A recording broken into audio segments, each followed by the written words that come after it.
दौड़ते हुए घोड़े की तस्वीर लगाने से प्रगति नहीं होती। प्रगति के लिए सूर्योदय से लेकर शाम तक घोड़े की तरह दौड़ना पड़ता है। जब तुम ये मानते हो कि इस दुनिया में कुछ भी परमानेंट नहीं है, तो तुम क्यों भूल जाते हो कि फेलियर भी तो परमानेंट नहीं होगी। इसलिए दो बातों की गिनती करना छोड़ दो, खुद का दुख और दूसरों का सुख। जिंदगी आसान हो जाएगी। हमें अक्सर ये लगता है कि सुखी इंसान किस्मत वाले होते हैं, पर दोस्त किस्मत जैसी कोई चीज होती ही नहीं। उसे हम बनाते हैं अपनी मेहनत से, अपनी लगन से और अपने जुनून से।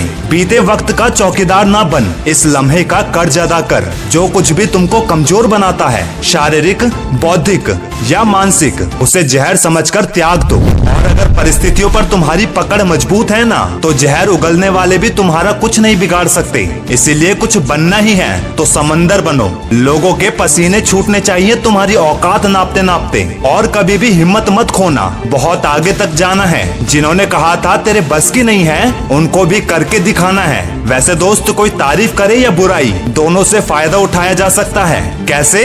तारीफ तुम्हें प्रेरणा देगी, बुराई तुम्हें सावधान होने का मौका देगी। क्या खूब कहा है किसी ने, यहाँ रोटी नहीं उम्मीदें सबको जिंदा रखती है। जो सड़कों पर भी सोते हैं, सिरहाने में ख्वाब रखते हैं वो जनाब। शक ना कर मेरी हिम्मत पर, मैं ख्वाब बुन लेता हूँ टूटे धागों को जोड़कर। जिंदगी के सफर में बस इतना ही सीखा है, सहारा कोई कोई देता है, धक्का देने के लिए हर शख्स तैयार खड़ा है।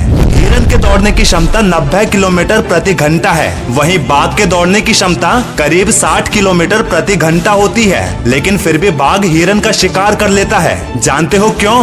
क्योंकि हिरन के मन में डर होता है कि वो बाघ से जीत नहीं पाएगा, और इसी डर की वजह से वो बार बार पीछे मुड़कर देखता है। हिरन के मन का डर उसकी रफ्तार को कम कर देता है और बाघ उसका शिकार कर लेता है। याद रखना दोस्त, मैदान में हारा हुआ इंसान जीत सकता है, लेकिन मन से हारा हुआ इंसान कभी नहीं जीत सकता। इसलिए ये कहा जाता है कि मन के हारे हार और मन के जीते जीत। स्वामी विवेकानंद जी ने एक बात कही थी, बीज बिना किसी आवाज के बढ़ता है, लेकिन एक पेड़ भारी शोर के साथ गिरता है। विनाश करता है शोर, लेकिन बढ़ने वाला रहता है मौन। जिंदगी तो वो हिसाब है जिसे पीछे जाकर सही नहीं किया जा सकता। इसीलिए अपने आज में सुधार करो और पुरानी बातों को अनुभव की तरह इस्तेमाल करो। यानी ज्ञान से शब्द समझ आते हैं और अनुभव से उसके मतलब। ध्यान से समझना इस बात को, एक तो किसी का आज देखकर उसका कल डिसाइड नहीं